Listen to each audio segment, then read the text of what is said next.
Well, I think it's a combination of social networking and obviously the proliferation of handheld digital devices. It's the combination of the two. And obviously Asia, I think, has actually been ahead of the game compared to non-Asia because of the fact that they've had such penetration of broadband at very high speeds for a lot longer time than the United States and Western countries have had it. And I think that it's a very amenable technology. The combination of broadband and mobile digital in the combination of the market space with social networking, it's a great mix. It's very volatile and it's very exciting and it's just rapidly advancing.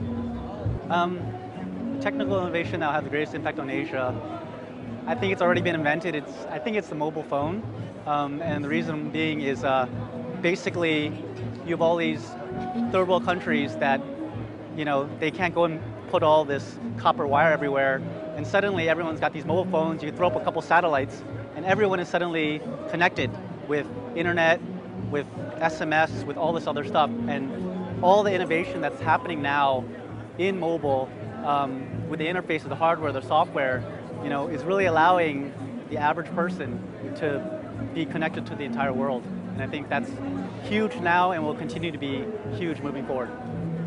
Asia has obviously a very, very long, colored, rich, and deep history, and a lot to offer the world. But one of the issues or the challenges that Asian countries have faced has been the barriers that are presented by languages, writing systems, culture, that has made it difficult for some of the core concepts and ideas to really proliferate across the world.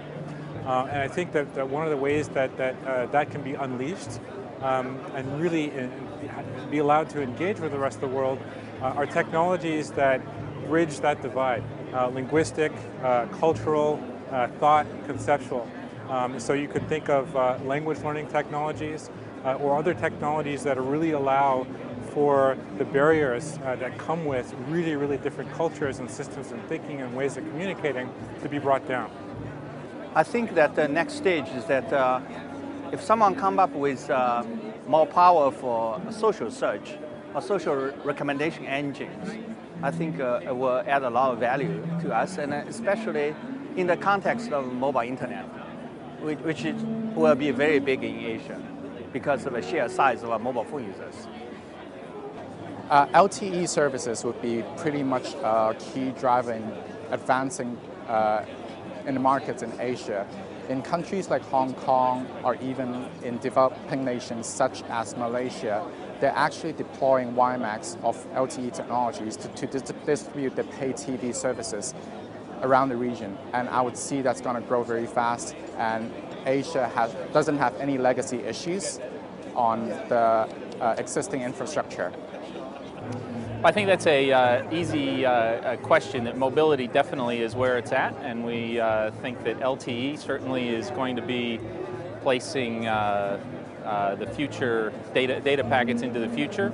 And so I'd have to say that the LTE expansion and anything mobility will be the innovation that captures the future.